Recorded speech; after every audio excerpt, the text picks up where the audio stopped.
All right, good afternoon and welcome to the Microsoft Teams meetings and live events training. Before we get started with the training itself, I do have just a couple quick introductions to go through.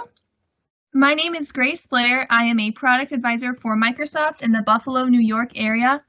Since going virtual, I help out with our different virtual trainings and events that we offer to local schools, businesses, as well as the youth of the community. I also have Karan with me on the call if you want to go ahead and introduce yourself.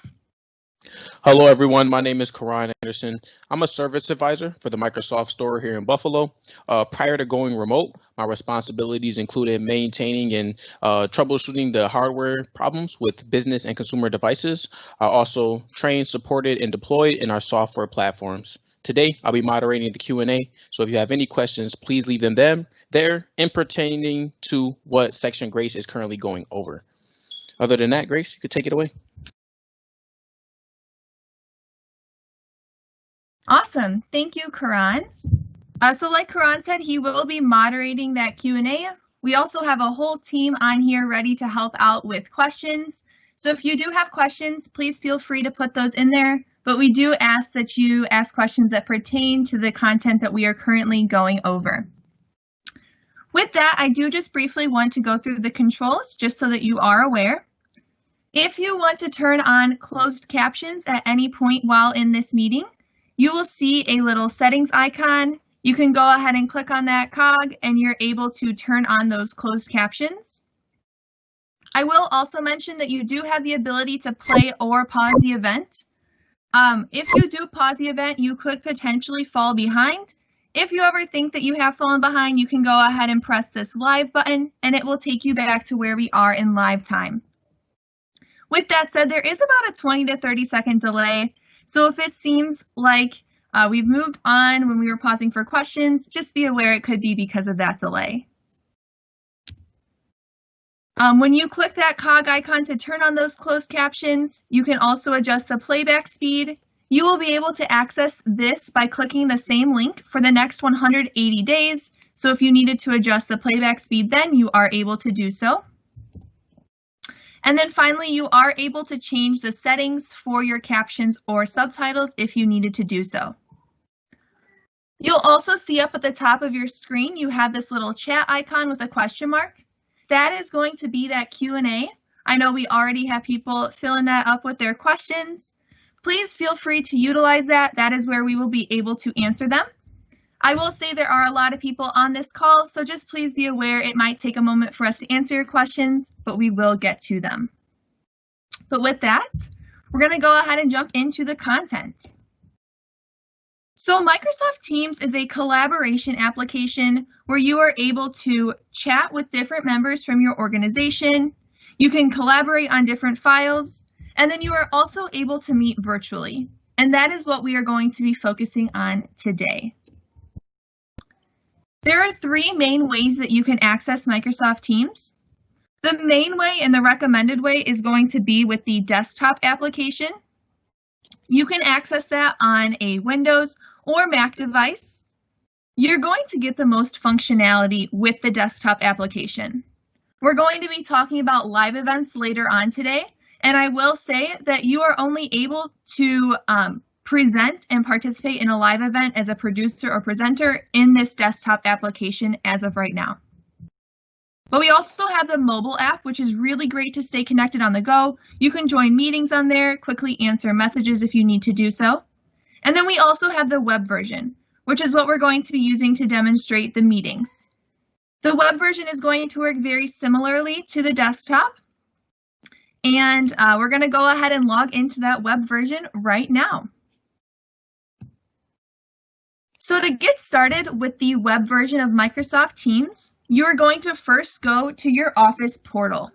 And to get there, you're going to go to portal.office.com.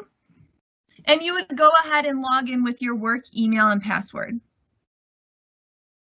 Once you have logged into your account, you will see your Office portal that looks pretty similar to this. So I can see a lot of my Office 365 applications listed here. You can see we have our Teams icon listed right there.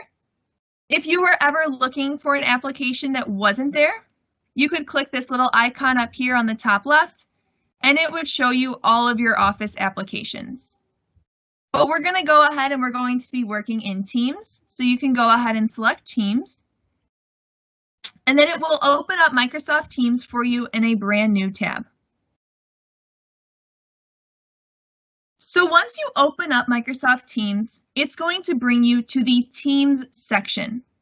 So in here, I'm able to see all the teams that I'm a part of. But for today, we are going to be focusing on meetings. So to get to your meetings and where you schedule your meetings, we're going to come over here to the navigation toolbar here on the left, and we're going to go ahead and select Calendar. Once you pull that up, it will open up your calendar for you. So you can see any meetings that have been scheduled, whether you scheduled them or you were invited to them, they are listed right here. If I schedule them in Outlook, they would also appear here. So you're able to schedule meetings in both Outlook and Teams and have them appear in your calendar. To get started scheduling a meeting, you are going to come up here to the top right, and you're going to see this button right here that says New Meeting.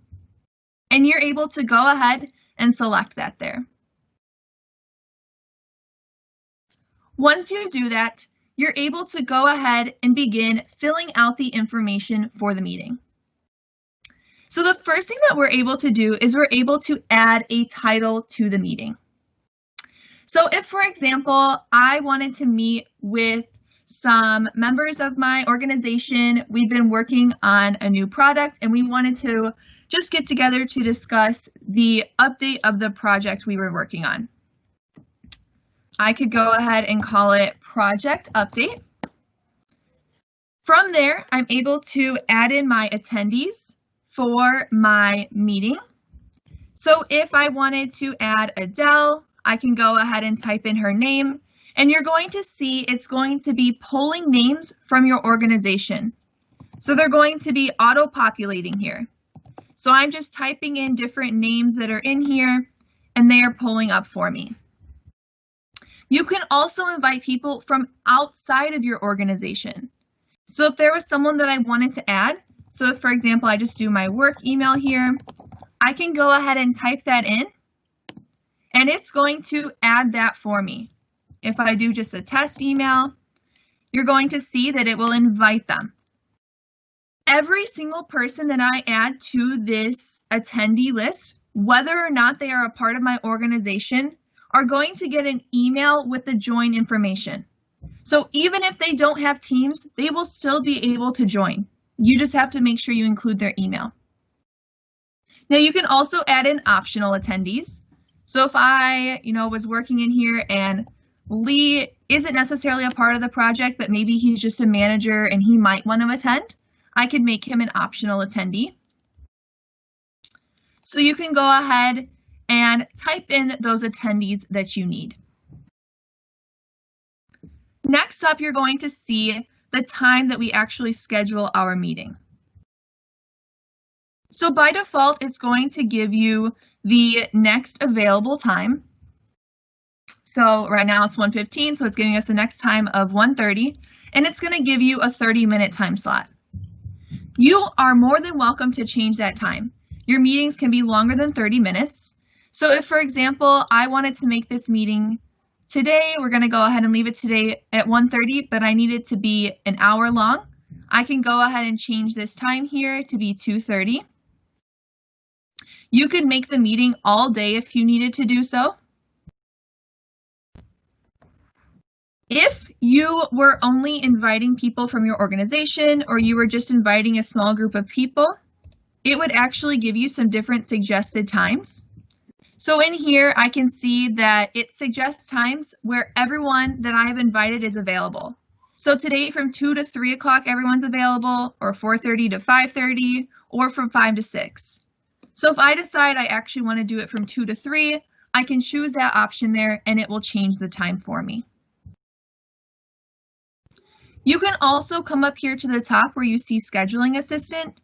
If you're more used to actually comparing schedules, that is how you would be able to do that. Under that, you are going to see you have the ability to make a meeting recurring. So if you have a weekly meeting, maybe you have a weekly team sync, a weekly update meeting, maybe you even have a daily meeting. You can click this drop-down menu here. You could have it repeat every weekday if you needed it Monday through Friday. You could have it be daily, weekly, monthly, yearly, and you are able to customize those even more. So if you are going to be having recurring meetings, I highly recommend you make them repeating like this so that you do not have to continuously schedule the same meeting every single week. So it makes it nice and easy. Those meetings are already scheduled for you. So we can go ahead and just make this one monthly. Under the repeating, you're going to see you have the ability to schedule a meeting within a channel. If you're not familiar with a channel is going to be a part of the teams that you are in. So you're able to break down your teams into channels. So you're able to schedule a meeting within a channel, which means that that meeting will be centrally located inside that channel. So every time you go to the channel, you'll be able to see the meeting history. You can easily join the meeting right from the channel. One thing I will say is you have to actually invite people to the meeting for them to get it on their calendar. Unfortunately, if you just schedule it within a channel and you don't invite people, they won't get notified. They could still join it from the channel, but you do have to add them for them to get the notification in their calendar. If you wanted to schedule it in a channel, you could just come in here and you'll see we have a lot of different options to choose from. If I found one that I wanted, I could go ahead and select whatever channel. Under channel, you have the ability to add a location. This is just going to be a virtual Teams meeting, so we don't need a location. But if you did want to add one, you could go ahead and do so. Underneath that, we're going to have the detail section. In here, you are able to type whatever details you want to add. So if, for example, you wanted to maybe type up an agenda just so everyone knows what the plan is going to be, you could come in here, type up that agenda. Maybe first we're going to do introductions. Second, we'll do some updates, and you can continue making that as you need. So if you did want to give people a heads up, they will be able to see that detail section when they see the meeting. If we're all set, we're ready to schedule this meeting, I can come up here to the top. I can go ahead and hit send. And once I hit send, you will see it is now appearing on my calendar. So I can see my project update meeting. Every person that I invited is going to get an email with the join information. And from there, you're able to begin joining that meeting and working in there. Now, there are some additional meeting options. Before we actually take a look at that, Karan, are there any questions that we need to address? Yes, we just received a few. And so one of them is in regards to a channel, actually. Our friend asks, can you explain again what a channel is? And then what are the benefits of using a channel? Absolutely. So a channel is going to be a part of a team. And if I actually jump over to our teams section, you'll see I have my Mark 8 project team, and in here I have different channels. So if I scheduled the meeting inside here, if I had scheduled it, in this design channel, I would see the meeting join information right here. And then what's really nice is once the call is over, all that chat history will live in this channel. I can join the meeting right from inside the channel. So it just makes it nice to centrally organize your meetings. So hopefully that answered that. And if anyone has anything to add, feel free. Awesome. And I'm typing up a, that response there for the other viewers in the Q&A. We got a question, can you attach a document to the invite? Yes, you can. You will first have to schedule that meeting. So if I go back to my calendar, I've scheduled this project update meeting. Now I can double click on it here and it's going to open up the information for me. And what I can do is I can actually come over to my chat, and you're going to see this will look very similar to all of your chat messages. So I can actually come and hit this paper clip right here, and if I needed to upload a file that I wanted people to view ahead of time, I could go ahead and upload that file right in there for them to easily see. So I just wanted to upload this. I can go ahead and select it, and then when it gets that green line, it's good to send. And now everyone in my meeting will be able to view that. And then it will also be listed in this Files section.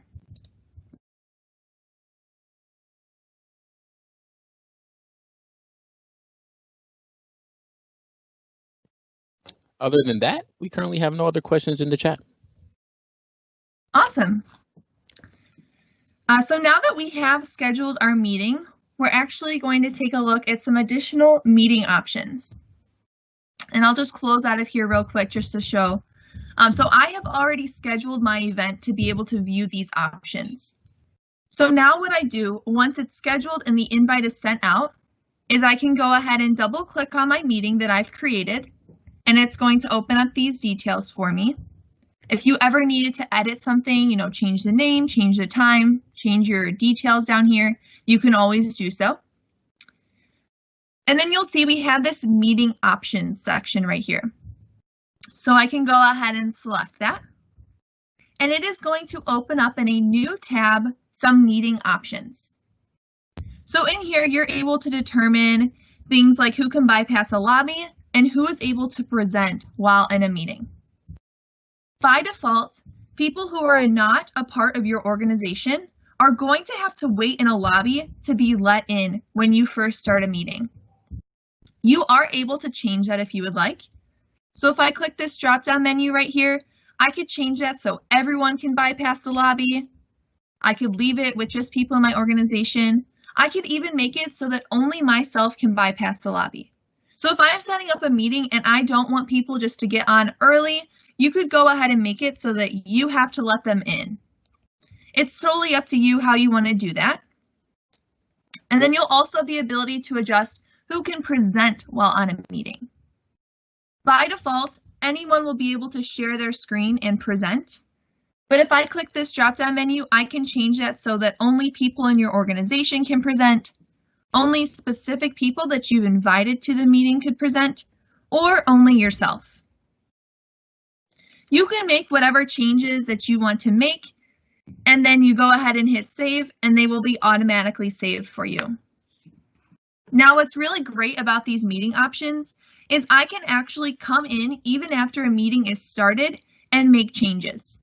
So if you join a meeting and you have maybe someone from outside of your organization and you don't want to keep letting them into the meeting, you can turn off that lobby. Or if you're presenting and someone keeps taking control of your screen and sharing their own screen, you can change that so that only certain people can present. So even though the call's already started, it's super nice to be able to change those settings real quick and they go into effect right away. So I'll go ahead and close out of here. And before we actually join a meeting and take a look at that, do we have any questions on anything up to this point or anything I need to go over? Hey, Grace, can you just show where the Teams button is within Outlook and how you would just create the meeting that way? Yes, I can. So you can also schedule meetings right within Outlook as well. I definitely should have mentioned that before.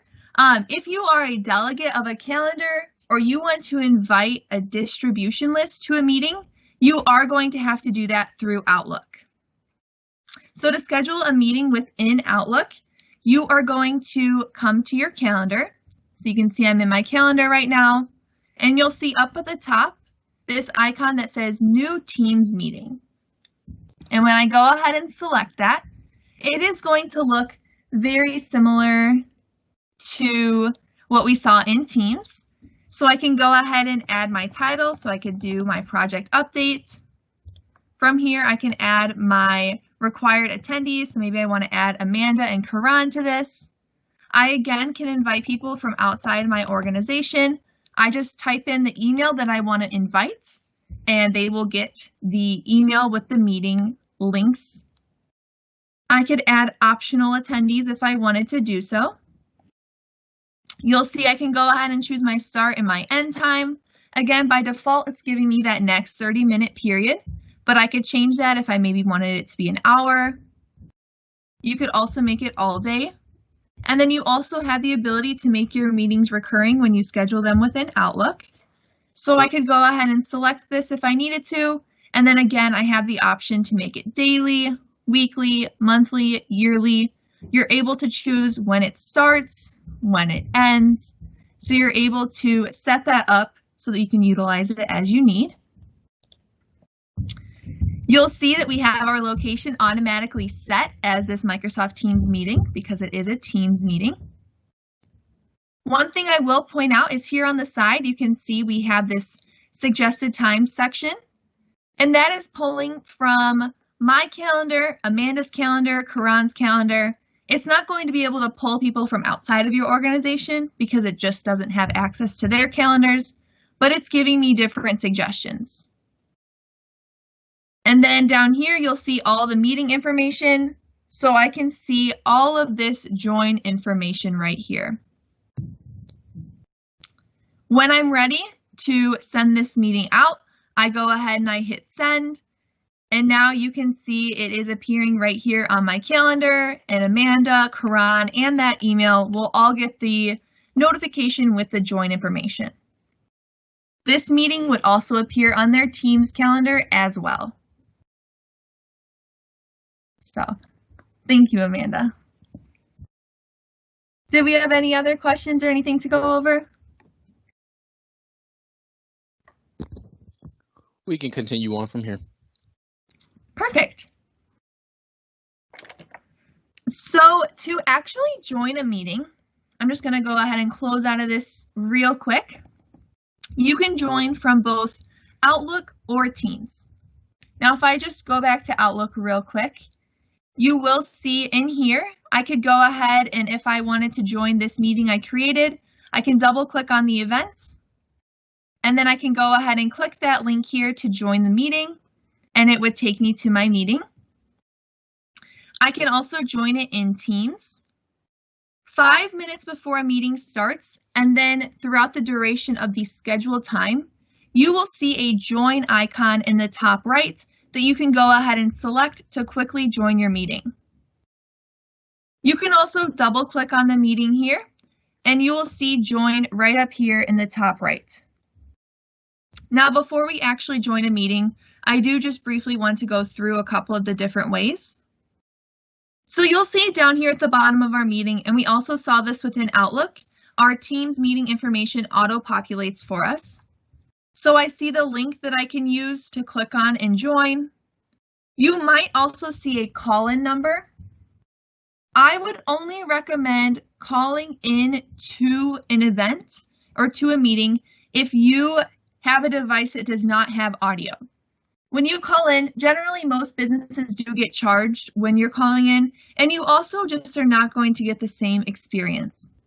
So if someone's sharing their screen, you wouldn't be able to see that. You'd be able to hear what's happening, but you can't see the chat. So there's a lot of limitations with calling in. So I would only recommend calling in if you absolutely cannot join the meeting. But we're going to go ahead and click this join button here to get started with our meeting. You're going to want to allow access to your microphone and your camera. And then once this loads up, the biggest thing that I recommend before joining a meeting is going ahead and turning off your camera and turning off your microphone. You never know what's happening inside a meeting, and you never want to get on and have, background noise or be talking and interrupt something that's already going on. So it's best to just turn those off, and then once you go in the meeting, then you can go ahead and turn your camera on and come off of mute. You'll also see this device options setting right here. This is where you're able to check that, your audio devices are set up correctly, your camera is set up. If you're using an external camera or a headset, you're going to want to make sure that those are set up properly. I know for me personally, when we first started working virtually, I went through a couple different headsets and I would have to come into my device settings and make sure everything was set up properly. If you're ever on a call and people can't hear you or you can't hear them, you're going to want to check these device settings because most of the time it has to do with them. Once you've set your device settings once, you should be good to go. But again, sometimes things happen, so you just want to check those out. But once we're ready to join our meeting, I can go ahead and hit join now. And it is going to take me to the meeting here. So you can see right now I'm the only person in this meeting, but if there were other members in here, I'd be able to see their faces. If they had their camera on, I could go ahead and see that. And then we have this bar down here at the bottom. And we're going to take a look at the different features within here. The first is the ability to turn your camera on. So if you did get into the meeting, you realize you're ready to have your camera on, ready to set that up, you can go ahead and turn that on. You can come off of mute by selecting that button right there. And then next to that, you're going to see this rectangle with an arrow. And that is going to be your share tray. So this is going to be how you are able to actually present while in a meeting. To present in a meeting, you can go ahead and select this icon here. And then you will see you have a couple different ways you're able to actually present. The first is going to be a desktop or a window, and that would be for screen sharing. If I go ahead and select this, you'll see I have the ability to present my entire screen here. So I currently have two screens, so I see I can choose if I want to do this one screen that I'm doing right now and already sharing, or if I want to share my second screen. I could also share a specific application. Now, when you share your entire screen, everyone is able to see everything that you do. So today I am sharing my entire screen. So anything that I do on this monitor here, you all will be able to see everything. If you just had one specific application, maybe you just wanted to share a Word document you were all working on, you could go ahead and select that one specific application that you wanted. When you do that, you are able to navigate to different applications and they will not be able to see you doing that. So if you went and quickly checked your email, they wouldn't see your email there. They would only see that one application you're sharing. Because this is the web version, you could also present a tab. So if I had a tab open I wanted to share, I could go ahead and present that there. If I go ahead and I share this screen here, I would select what I wanted to share, go ahead and hit share, and it would begin presenting it to everyone on the call. If I go back to my share tray, you will also see that you have the ability to present a PowerPoint. It's going to pull recently used PowerPoints right here. If you didn't see a PowerPoint there, you could go ahead and press this browse icon. And when I press that, I can browse through my teams and channels, through my OneDrive, which for those of you who are not familiar with OneDrive, that would be your cloud storage, or I could upload it right from my computer. We'll go ahead and we'll just present this PowerPoint that's already loaded for us here. Now, if you are presenting a PowerPoint, I would highly recommend presenting it like this. When you present a PowerPoint and you're not actually sharing the specific screen or the application, you are still able to interact with Teams. So I could go to my chat if I wanted to, I could go check my email, I could go to different windows, and no one is going to see what I am doing. My PowerPoint will still be presenting, but I don't have to stay on that application or, watch it or anything like that. Now you will see when you hover over it, and it's not showing for me right now, but there are usually a little pop-up that will appear for you. And that will allow you to actually click through your PowerPoint. I'm not totally positive why it's not there, but you'll be able to click those arrows to click through it. And this does have more slides, but for right now, it's just showing the one. And you could click through. You'd also see a little eye icon. And if you select that icon, it would put an X through it. And when you do that, oh, just kidding.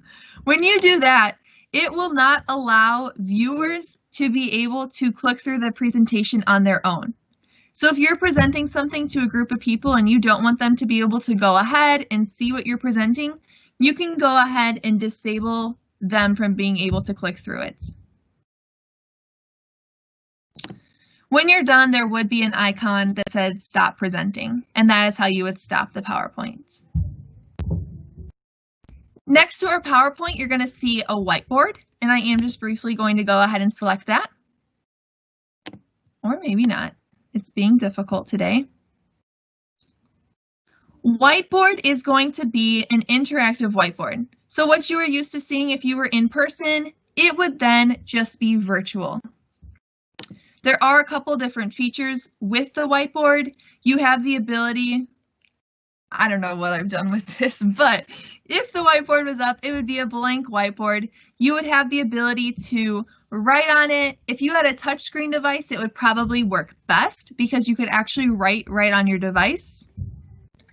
You could also, they have sticky notes on there. They have text boxes. So it's really great to have this interactive whiteboard that everyone on the call is able to work with and work on together. And then it will actually save to the call.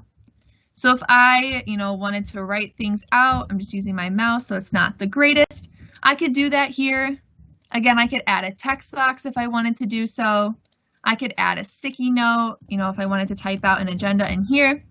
And this whiteboard will live to the call, and everyone is able to see it when I'm presenting it here.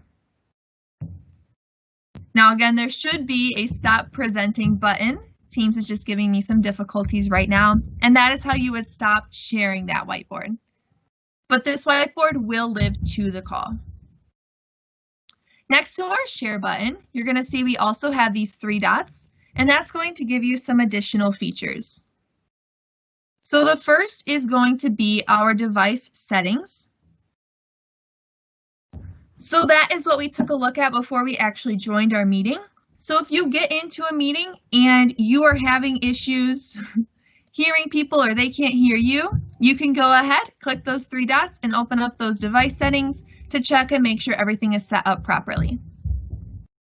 Next, we're going to have meeting notes. If I go ahead and select Take Notes, I can begin taking notes during my meeting. These notes will live to the call, so anything that I say in here, I will be able to access after the call is over. I do recommend only having one designated note taker. It does get difficult to have multiple people typing in here, but these are really great if you do have someone who consistently takes meeting notes to take them right in this meeting, and then it does live in the chat after the call.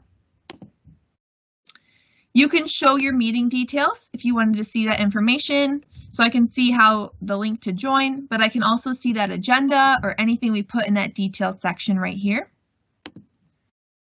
You also have the ability to enter full screen. You'll also see this raise hand icon that might also be on your bar down here. When you press that, you will get a yellow ring around your name, and then everyone in the call will be able to see that, and they'll also see a little hand next to your name, which makes it really great, especially because we are doing so many virtual meetings. If you need to say something, you can go ahead and raise your hand, and then you're able to see who has their hand up, so you can go down the line and let people come off of mute and speak, so that you don't have everybody talking all at once. Next up, we have a keypad if you needed to use that. You have the ability to record a meeting. So if I go ahead and I hit start recording, a banner will pop up at the top of the screen, letting everyone know that that meeting is being recorded, just so that they are aware. I'm not sure why it's not showing for me today, but if it was there, you would be able to see it. If I just wanted to record a portion of the meeting, I could go ahead and click those 3 dots and hit stop recording, and it would stop that recording there. If I never hit stop recording, then it will just end the recording when the meeting is over. Next to those 3 dots, you also have the ability to end the meeting. So if you are the organizer of the meeting, you can actually end the meeting when you are done so that you don't have people just hanging out on the call. So you would go ahead and press that and it would end the meeting for everyone. And then under end meeting is going to be this option that says turn off incoming video. And that is going to be extremely helpful. If you are on a meeting and a lot of people are off camera, or maybe your internet is just not running as great, you can go ahead and select turn off incoming video. And what that will do is it will turn off everyone else's incoming video on your end only. So it can help with your internet and bandwidth issues. They'll never know that their camera is off on your end. It is just off on your own end to help yourself out. So it's a really great feature. I use it all the time. Next to the three dots, you'll see we have our chat.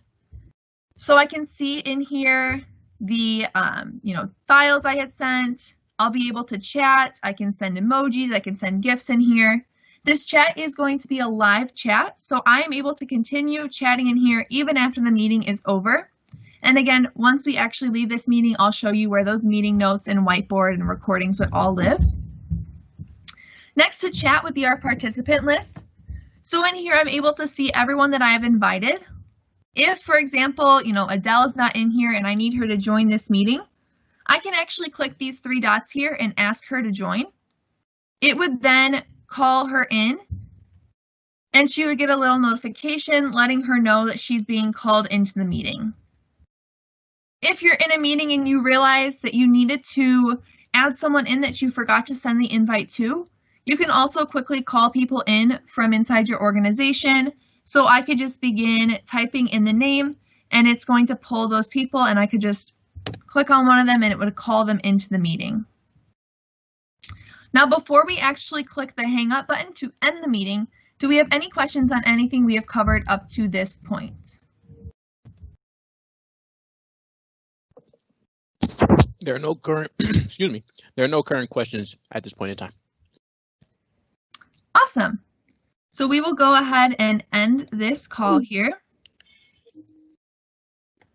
And once we end it, it is going to take us to our chat. And again, this is a live chat, so we can continue working in here. If I maybe thought of something that I forgot to mention in the meeting, I could quickly come to the chat and send a quick message to everyone. So any messages that were sent would live here. If I go to my Files tab up here, I can see any files that were sent. In my Meeting Notes tab, I'm able to see the meeting notes that were taken throughout the meeting. I can continue writing in them if I wanted to add something. Everyone would be able to see all those changes that I make. I can also view the whiteboard. And again, I can continue writing on it, making changes to it, so it's still interactive even after this call is over. If I go back to my chat, you will also see right here I have my meeting recording. So your meeting will be automatically saved to stream when you record it like that.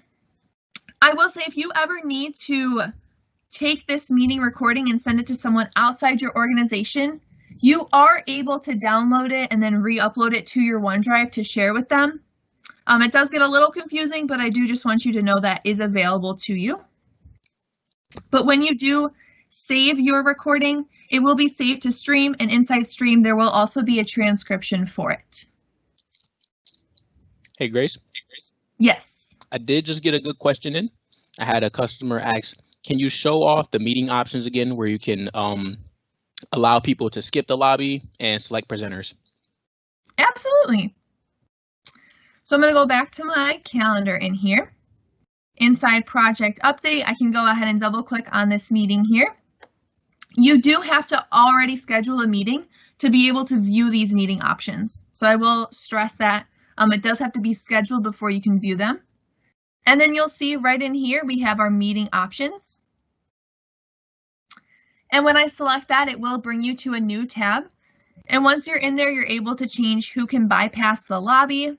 So if you wanted everyone to be able to, or just yourself, you could change that. And you can also change who is able to present.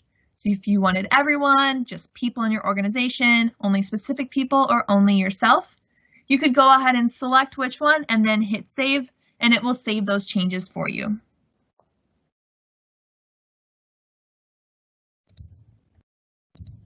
That is actually Thank you so going much, Grace. to be, yeah, no problem. That's going to be all of the Teams meetings aspect. Do we have any other questions on anything that we've covered so far? Just give me 1 sec. We do have a lot here. I want to see if there's a good one to call out for everyone's benefit. Definitely getting a lot of questions about sharing your screen or, being able to moderate your chat while presenting another piece of information. I guess just a best practice for that is either going to be, have a moderator set up so that they can view your chat or any questions that are going on, or even capture the participants for your Teams meeting. This way you can easily have those, those attendees captured, and at the same time have your meeting chat so any questions are fulfilled while your presenter can focus on presenting their content. Other than making a call out to that, Grace, I believe you can continue. Awesome. So now I am going to go ahead and jump into live events. But just briefly, I do want to distinguish the difference as to when you would want to use one over the other. So if you were having a meeting with a smaller group of people, I would recommend using a Teams meeting. A Teams meeting, you can only have up to 350 attendees. And then the other really big thing is people are able to come off of mute and actually present, even if they aren't the ones in charge of the meeting. So if you are having that smaller group, you need some people to share their screen, you want everybody to be able to come off of mute or be on camera and see each other, you might want to stick to more of a Teams meeting. Meetings are really great for collaboration or brainstormings or just quick calls and recaps. Now, if you wanted to meet with a large group of people, that is when you would want to turn to a live event. So with a live event, you are able to have up to 10,000 attendees. Right now, it's actually moved up to 20,000 because of our work from home, but that's only till January 2021. But your live event normally can last up to 4 hours. Right now, it's actually extended to 12 hours. The thing with live events, as I'm sure you all have become aware of inside your own live event that you're in right now, is attendees are muted. And it's not an interactive chat anymore, it's a Q&A. And those Q&As are moderated. And we'll actually take a look at what that looks like in just a moment. But I do just want you to be aware of that. What's really great about live events is you can use, something that you would be used to having a large conference in person. You can make that virtual with the live event and just have designated people presenting. And then you can also have a producer who organizes it all. Now with live events, you can only organize that within Microsoft Teams. So that is a big limitation. You cannot do it in Outlook. You have to be doing it within Teams. So I am going to go ahead and actually share my screen here. And I'm going to have to use my own account because we unfortunately cannot show it in the demo account. So just give me a second while it loads up. So hopefully you all are able to see my screen right now. This is going to be my Microsoft Teams calendar. You're going to see it looks very similar to what we saw with the online version. I can see all of the meetings I am a part of. You're going to see up here at the top, that was our icon that we saw to start a new meeting. But we're going to go ahead and we're going to actually schedule a live event.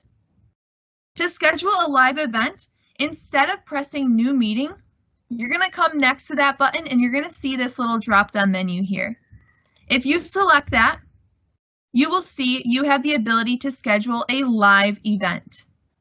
So again, it's the little icon next to new meeting. You see this drop-down menu, and we're going to go ahead and select live event.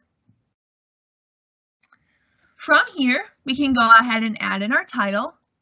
So maybe we want to have a very large meeting for everyone in the company because we're having a new product launch. I can go ahead and type that title in. From there, I could choose a location if I wanted to, but again, we're going to leave it just blank as is because it's going to be in this virtual meeting. I can choose my start and my end time. So if I needed it to be an hour long, I can go ahead and select that there. Under that, you're going to see we can add our details. So just like before, I can come in here if I wanted to add my agenda, I could do so. So maybe 1, we're going to do some introductions, and 2, we're going to talk about the launch. To the right, you are going to see that you have the ability to then invite people to your event. Now, something big that I want to point out, you are not inviting every single person from your organization right now. because that is insane and would take way too long. You are only inviting the people that are actually creating the event and will be doing the back end. So the people who would be presenting or maybe moderating, just the people who are helping organize it. To invite someone, I can go ahead and I can come in here, and if I want to add Karan, I can go ahead and type in his name and it's going to add him. So I can see I'm the organizer, then I also have Karan in here. I can also invite Amanda. So I just type in her name and I can see everyone who I've invited to this meeting. Now, if you look, I am currently a producer. So you'll see my name and then a producer. Amanda and Karan are currently presenters. So a presenter is going to have more limited capabilities than a producer because the presenter is created to simply present on the meeting. They aren't meant to do anything crazy. They aren't meant to start the event, really monitor the attendees. They are there to present their screen. So we don't want them to worry about what's happening with the back end stuff. We want them just to focus on their material. If you wanted to take someone who was a presenter and make them a producer, for example, right now Amanda's a presenter, but I want her to be a producer, I can go ahead and just click that drop-down menu and I can easily change her title. So now Amanda is a producer. If I decide, you know what, I'd rather her be a presenter, I can change it back. I can make Karan a producer. I will say, I believe you can have up to 10 producers on a call, but you are able to have up to 250 presenters and producers together. When you're ready to continue scheduling our event, so me and Karan will produce the event. I just want Amanda to focus on presenting for this. I can go ahead and hit next. From there, I'm going to go ahead and go through my settings for the event itself. So I can go through my permissions. I can make it so that only specified people and groups can watch the live event. I can make it organization-wide. So if I am doing a product launch, I'm not just going to want, certain people. I probably want my entire organization to join. They do have to sign in to get on, which is perfect. If I'm doing something, for example, the trainings that we do, for you all today, we have to make those public so that anyone outside the organization can join. You don't have to sign on to join this event. By default, it will be just organization-wide. So if you are doing a live event and there will be people outside your organization, you are going to want to make sure you make that public. Next, we have the information for how you'll actually produce your live event. By default, recording will be available to producers and presenters. So again, you can always click on that link that you use to join the meeting, and for up to 180 days, you can view that recording. You can make that available to attendees, which is how you all will be able to view this recording after the fact. You can change your captions. So if you were not doing the training in English, you can actually change this drop-down menu and you could choose another language. And you could also translate your captions. So if I click this drop-down menu, if I was, doing this for someone who didn't speak English, I could actually change those captions if I wanted them to be translated into a different language for them. And you are able to choose up to 6 languages. You can choose whether or not an attendee engagement report will auto-populate after the meeting. And we'll take a look at what that looks like. But essentially, you're able to see who all attended your meeting, when they joined, how many people were there. So it just allows you to track those attendees. And then you are more than likely going to want to turn that Q&A on. By default, it is turned off. But for the most part, you are probably going to want the Q&A on so that your attendees can be interacting with you all. When we're ready to schedule our event, I can go ahead and come down here and hit schedule, and it will schedule my event for me. Now, before I actually hit schedule, do we have anything that we needed to go over again? It is kind of off topic here. but a customer did ask, they wanted to see you send out an invitation to a distribution list with Outlook. I did tell them that they would just put in that email for the distribution list into the to-line after they select the Teams meeting button. Awesome, thank you. Any other questions? Other than that, that was all. Perfect. So we'll go ahead and we'll hit schedule here. And it is now going to schedule my meeting. So now I can see I have my new product launch meeting here. I can see my join information. So I know it's today from 2 to 3. It's an hour long. I could click join to join the meeting, which we'll look at in just a moment. I can click the chat icon right here to actually open up that chat. The chat is only going to be for the organizers and members that you have added. So the chat is going to be separate from the Q&A. So I do want to point that out. You can also cancel the meeting right here if you needed to do so. We'll have our live event resources right here, which would be available after the event. And then I can see my meeting details down here. Again, I see that join information that we saw with the Teams meeting, so I can click this meeting link to join. You might also see that call-in number, but again, if at all possible, please use the link to join the meeting. You're just going to get the best experience. And then here on the right, I see myself as the organizer, and then I see Amanda and Karan on this meeting. Now, one thing I will say is if you want to send out the link to your attendees, you will see this Get Attendee link right here. And if I go ahead and I select that, it will copy the link for me. And from there, I can go ahead and send it out in an email.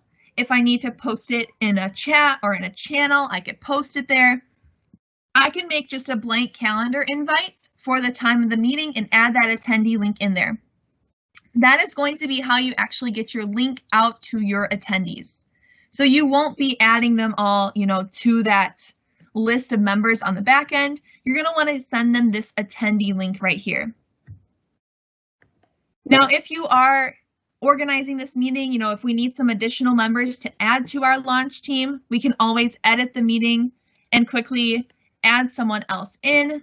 If I needed to change someone, so if I needed Karan to actually be a presenter, you're able to do so right there as well. But with all of those settings there, what you do when you're ready to join that live event is I would go ahead and I would press join. Now, unfortunately, I can't actually join a live event while presenting on another live event. So we do have a couple of slides that just walk us through exactly what it looks like when you first join a meeting, and then we'll actually take a look at some of our screens and what it looks like on the back end as well. So I'm going to pull up that PowerPoint for us. So hopefully you all are able to see my screen here. And what we have is we have a screen that looks very similar to when we first joined a meeting. But it's going to be, I can see, Amanda is joining this meeting right now. She's joining as a producer. It's for this Teams meeting and live events training we're in right now. So this is what my screen is going to look like before I actually join a meeting. This is what we like to call the dressing room. So you'll see I can select that custom setup, those device settings to play around with that if I need to set them up, make sure everything is ready to go. Again, you are probably going to want to turn off your camera and be off of mute, especially if the live event has already started. You never want to join, if there's a lot of people on and then they start to hear background noise, it could just interfere with what's happening. You can also go ahead and turn on your camera right now and set up your background settings if you wanted to. So when you turn on your camera, you can choose a different background setting. You could have no background setting. You could make it blurred if you wanted to blur your background, or they have a bunch of custom backgrounds to choose from. So you can kind of scroll through and play around with that. You'll also see this Add New button right here, and that will allow you to actually add your own custom background if you wanted to do that as well. But once we're done making our changes, we can go ahead and press this Join Now button. And once I press that, it is going to take me to my meeting. And again, we will take a look at this in just a moment. So you can see here on the far left, I know it's kind of tiny, but it says pre-live. I can see the time. I can see the number of attendees in here. I can see that this event is not live. If it is not live, there will be a yellow border and it will say the live event hasn't started. So that is how I know that I am not live. I can be talking to everyone who's on the call and the audience will not hear our conversation. So you're able to set yourselves up, get ready to go, and then you can go ahead and send it live. If you wanted to share something, so if you needed to share a screen, you're going to press this little rectangle with an arrow. And when you press that, you have the ability to choose if you want to present either a desktop. So you'll see here we have our first screen and our second screen down here. It is just a little cut off. And then we have specific windows. So if I just wanted to share, my email, I could just go ahead and share that one specific window there. And then I would select it. And when I select the window that I want to share, it is going to appear right here. So there will be a content tray where you are able to see everything that has been shared. So if you're just a presenter, you're going to go ahead, click that share button, pick what you want to present, and then it's up to the producer to do the rest of the work. So I can see in here that Amanda wants to share this screen.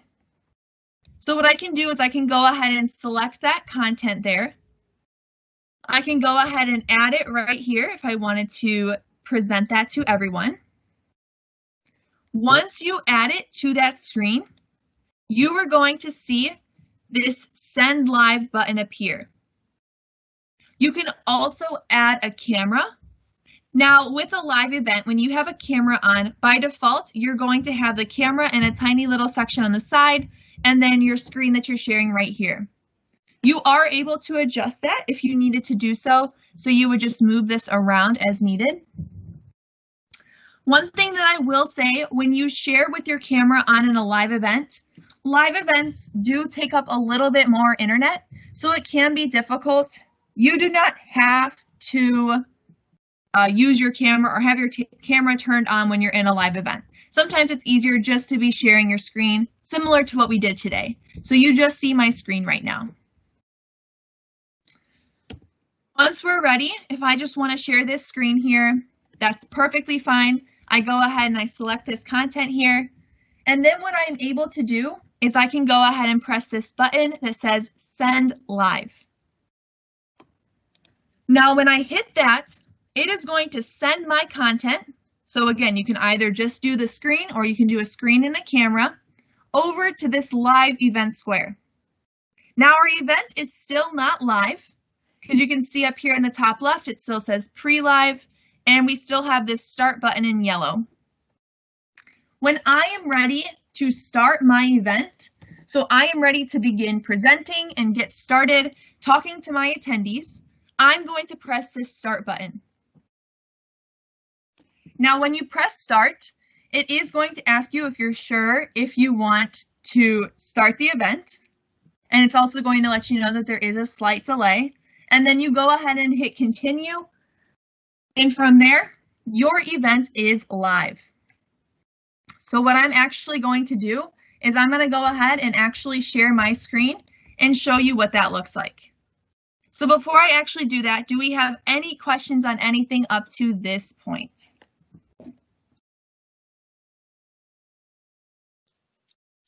There are no questions in regards to creating or managing your live event currently. Awesome. So you all can see my screen right now. And this is what it looks like once it's live. So I can see this red bar right here letting me know that this event is live. I am a producer on this event here. So as a producer, this is what your screen is going to look like. And we're just going to run through some of the different features in here. So up here on the top, left, I can see this red button. It lets me know that the meeting is being recorded. I can see the title of my event. I can see how long the event has been going for. I can see the number of attendees on my event currently. I can see this red live button letting me know that the event is indeed live. You will see if I keep moving along the right here, if you need help, you can always press this help button right here, and it will take you to a web page to get some additional help. If you end the meeting or you gotta leave a meeting, you can hit this live button to leave that. Next to that, you're going to see this health and performance icon. This might not be there for you. I know it actually just appeared back for me today.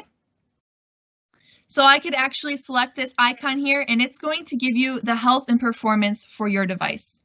So I can see my network, my bandwidth is at 4.49. I don't really know if that's good or bad, but you're able to check that out before you actually get on a call. If it is running slow, you could always check that to see if that is the reason why, things are lagging or glitching. Next to that, you're going to see our Q&A. And unfortunately, I've been having some technical difficulties, so I can't actually show you the Q&A, but Amanda will actually share her screen in a little bit to show you what it looks like. But essentially, from a producer's viewpoint, you would be able to see any questions that came in, any questions that you published, and any questions that you dismiss.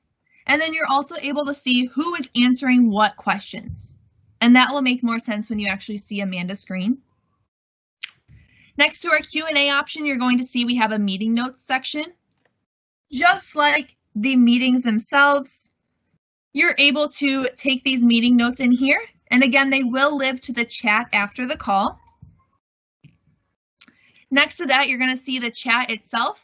And again, this chat is for producers only. So anyone that's a producer will be able to chat in here. Next to that, you'll see our participants list. So you can see right now everyone that we have in this meeting here. If there was someone, for example, Emily was invited, but she didn't attend, I could click these three dots and actually ask her to join, and she would get called in. If there was someone else we needed to add, we could go ahead and type in their name there, and we could call them into the meeting that way as well. With this attendee list, this would also work the same as in a Teams meeting.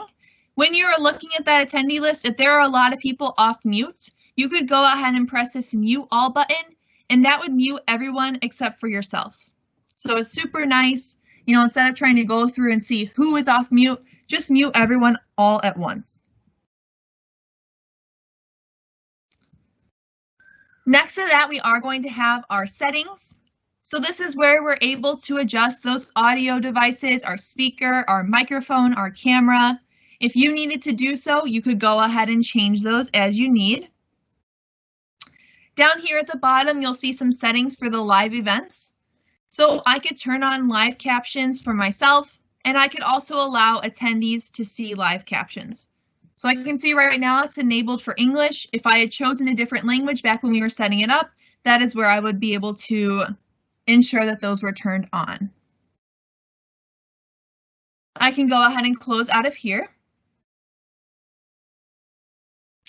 Then down here at the bottom, well, actually here in the middle, we can see our content screen. So this is what I'm sharing right now. This is what you all see in live time. If, for example, someone on my team wanted to share something during the meeting, so somebody went to their share tray, which you would see a button right here that you could go ahead and select, and it would be share. And then they could go ahead and select, if they wanted to share their desktop or a specific window, they could go ahead and actually share that. And when they share that content, it will appear right here next to mine. So I can see right now, Karan is sharing his screen. Ooh. Yeah, it kind of took over there. What should happen is you would be able to see his little screen right here. And then as a producer, I can go ahead and select. So if I want to share this desktop here, I can go ahead and press my desktop, and it's going to select that to be sharing right there.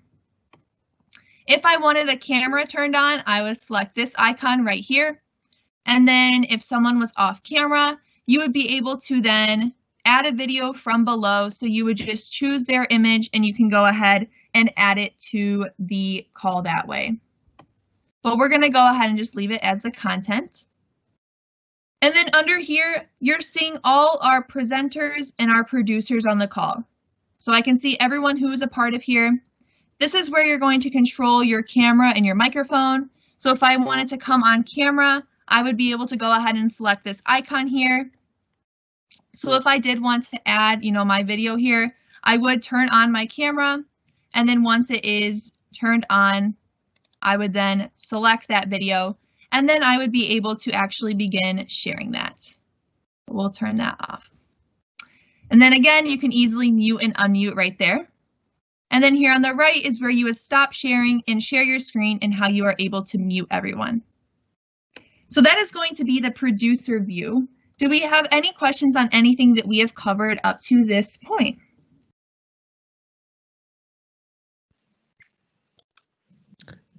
In regards to our producer and presenter views, there are no questions.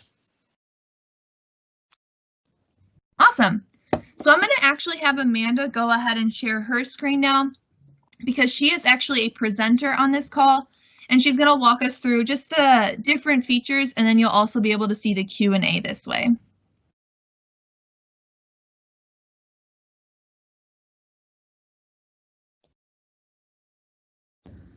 Hold on, sorry,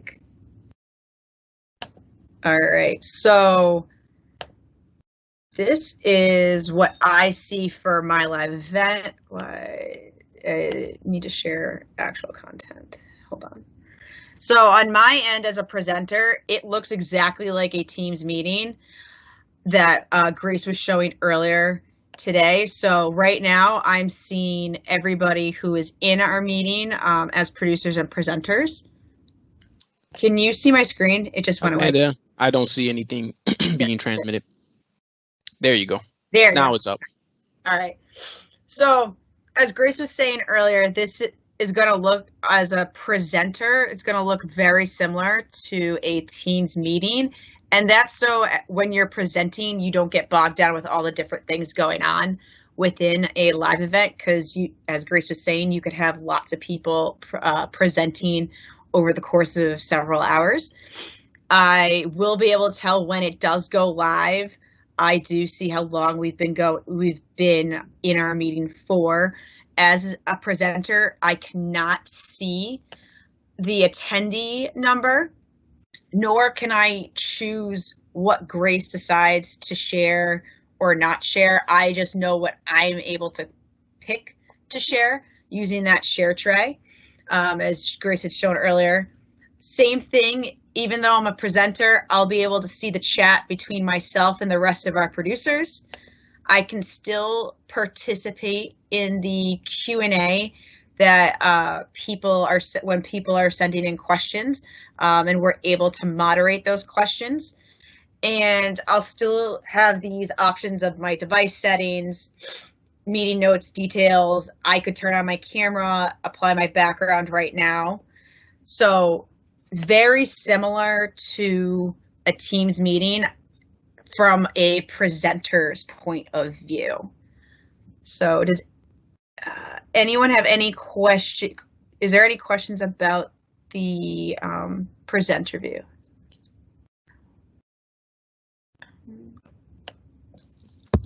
Currently, no questions in regards to the presenter view. All right, Grace, you can take back over. Awesome. Can you all see my screen again? Perfect. All right, so as Amanda said, that would be the presenter view. Essentially, you are able to do everything within the producer view. So I can still share my screen, but I could actually start the event if I wanted to. You do need at least one producer to start that event and then end it. So when I'm done with my meeting, if I'm ready to go, we've said everything that we needed to say, I can go ahead and hit this red end button. Obviously, I'm not going to do that right now because that would actually end the meeting for everyone. But that is how you would actually end the meeting. And then just a couple other things that I do want to point out. If I go back to my calendar here, I don't know if it's going to show me for this one, but if I double click on a meeting that has taken place, you are going to see after the call, you will have a Q&A report where you will be able to see all of the questions and answers that were asked during the event. So if you needed to see that, it would pull for you in an Excel file that you could then review. That can be nice if you know you need to submit that to someone or you just want it to reference what questions people asked if you're doing a future meeting so that you don't forget those questions the next time you present. And you can also view your attendee engagement report. So if I press this button, it would actually download for me in an Excel file. And then what I'm able to do is I can actually filter those results to see who exactly attended my meeting. So I could filter it by, the event team members. So if I pulled this right now, you'd be able to see all of us who joined the meeting. And then you'd also be able to see all of you who joined the meeting, what time you joined it. If you were signed into your account, we'd be able to view that as well. You can also download a transcript of the meeting. So if you had someone who maybe wanted to review it after the fact, you could go ahead and download that if you needed it. Other than that, that is going to be all that I have for our training today. Do we have any questions on anything at all? Grace, if you just actually want to pull up that attendee list and just show them how that looks. Yeah. I'm going to go ahead. Hopefully it downloaded here. So if I go ahead and I download the attendee engagement report, it's going to download for you in your files, and then it will open up for you within Excel. So in here, I'm able to see everyone who has joined this event.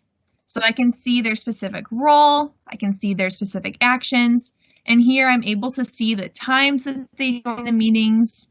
I can see the names. I'll actually hide those just so you all don't see those. But you're able to actually filter those down even more. So I could filter those if I needed to do so. And then from there, I could actually sort through if I wanted to, take out my event team members. So I just see who all attended it. If I wanted to maybe remove the people who left, I could go ahead and remove those as well. So you're able to filter it down to really see, who joined your meeting, what time did they join, and it also just gives you an accurate number as to the number of attendees in your meeting. Because we saw that number up there at the top, but that number is always fluctuating, especially when you do have larger events. Today alone, it's gone from 250, 300 something, 280. So it's a little all over the place.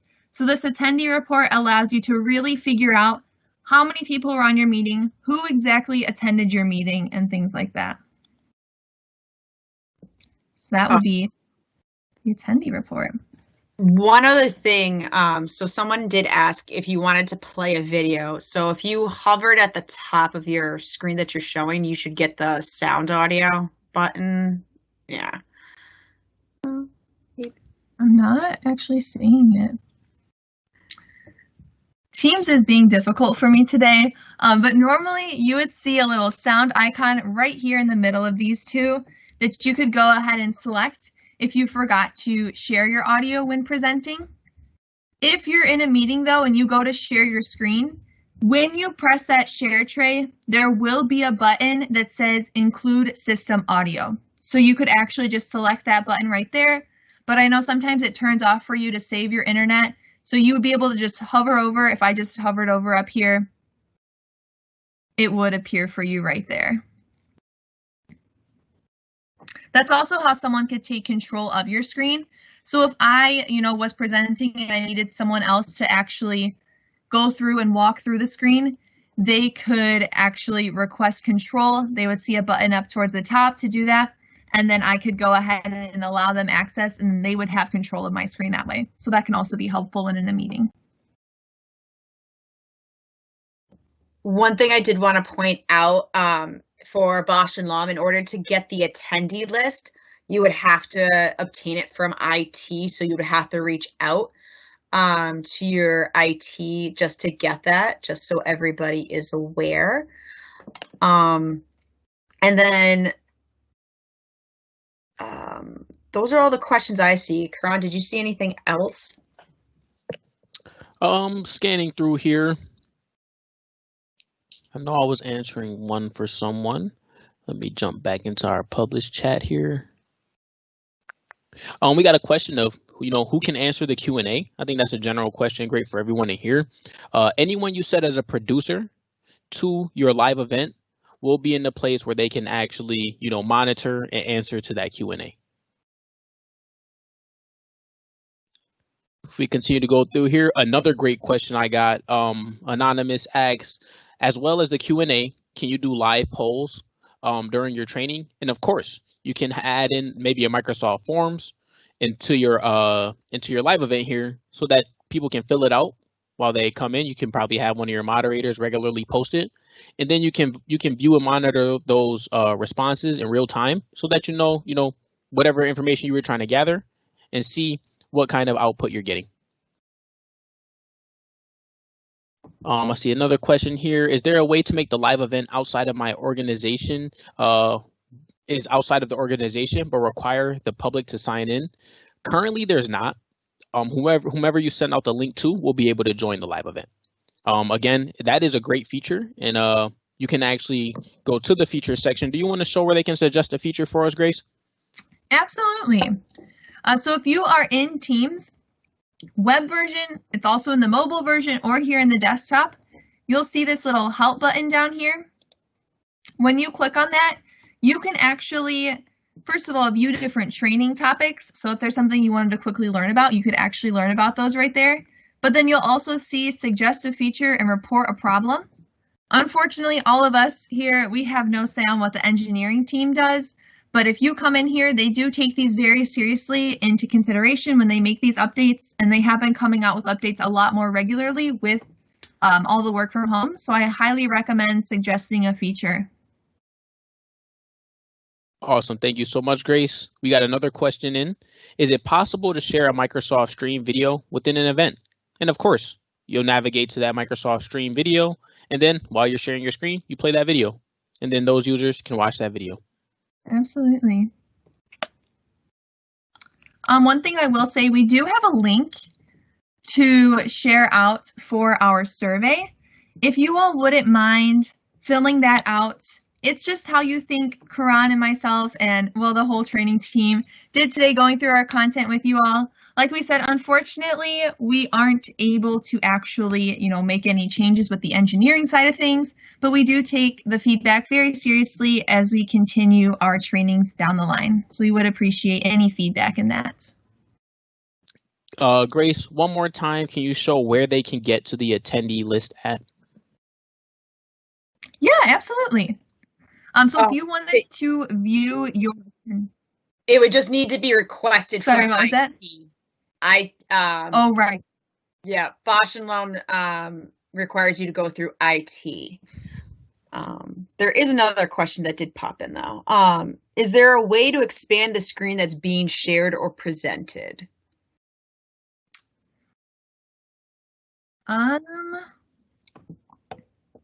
Do you mean from like an attendee viewpoint or like on the producer end? I'm not totally positive. It looks like potentially on a producer end. The only thing I could think of would be the person who's presenting to zoom in on a screen, or if it's a web browser, increasing the size. Unfortunately, there's no way to like necessarily zoom in or out as an attendee unless you control minus and control plus, I believe, Karan, right? Yes, if you want to zoom in Teams, it'll be Control plus or Control minus. For some reason, and I've had it happen to other users, their minus has been the way to zoom in. Not sure why that's the case, but if you hold Control and press either your plus or minus key, you will alter your zoom levels. I would also just add, I think Grace is using a different aspect ratio when she's sharing her screen, so it might look a little different with black bars on the sides.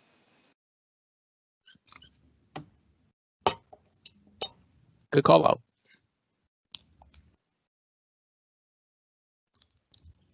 Do we have any other questions?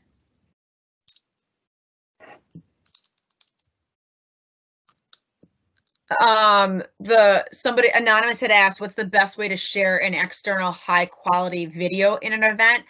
Honestly, you could either send the link out and publish that for everyone to watch if you wanted them to watch it at their own time, or if you wanted to share it while you're doing, whether it's a Teams meeting or a live event, going to that share tray, maybe already having the video website loaded up, making sure your computer audio is set to turn on, and by that you would be able to share it, as that's the other way you could share it.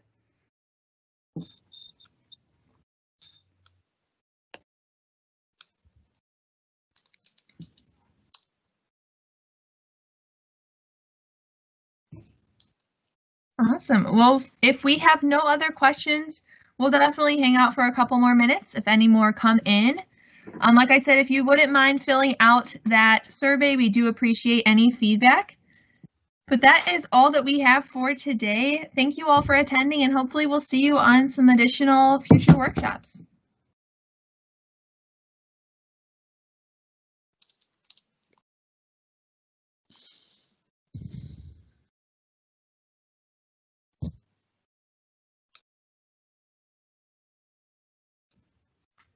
The last question I saw come through would be if somebody wanted to make a recording to share out to your team. I would suggest the best way to do that is honestly just through a regular Teams meeting. You wouldn't need to do a live event for that, and you could just record the meeting. The big thing is once you're done recording the meeting, you'll want to make sure your settings are set up to where if once you send that link out, the people you intend to watch it will be able to watch it. And if you just went to your meeting at the end, went to the recording, which is within the chat, clicked on the 3 dots, you can then from there add people you want to be allowed to view the video, or allow anyone in your organization to view it.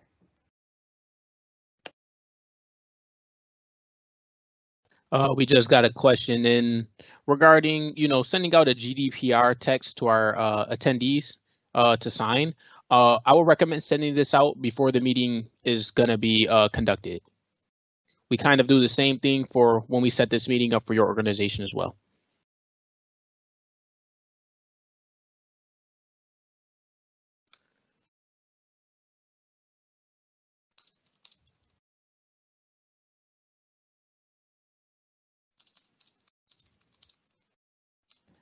All right, so there is another question. If you were presenting a PowerPoint and you also then want to see your notes from that PowerPoint, the only way that any of us, I believe, have been able to get that to work is I believe all of us have 2 screens. We have our computer and then we have an external monitor. When you're in PowerPoint, you can go into presenter mode and one screen will be taken up entirely by your presentation, and then you'll get another screen where we'll give you a preview of what's coming up and show you your notes. That's the only way I've been able to present a PowerPoint and see the notes. Yeah, like Amanda said, without the 2 screens, it's going to be very difficult in order to facilitate that kind of usage, of sharing your notes and the PowerPoint, or viewing your notes and sharing your PowerPoint at the same time. Another question that came through, you cannot trim in the middle of the video. You can trim, like from your stream recording, you can trim the beginning and the end. You can't do the middle though.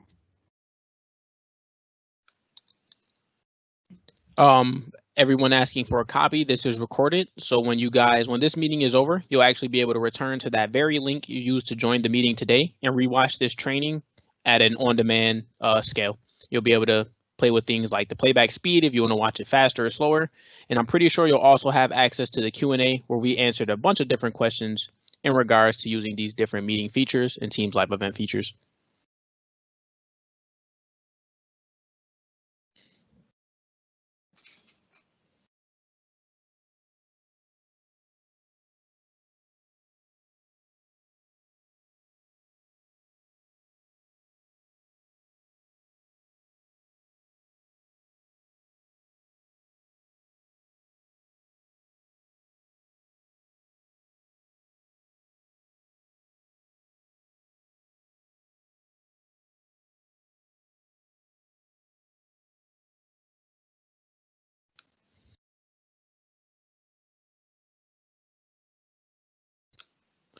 By the looks of it, there are no additional questions coming into the Q&A currently.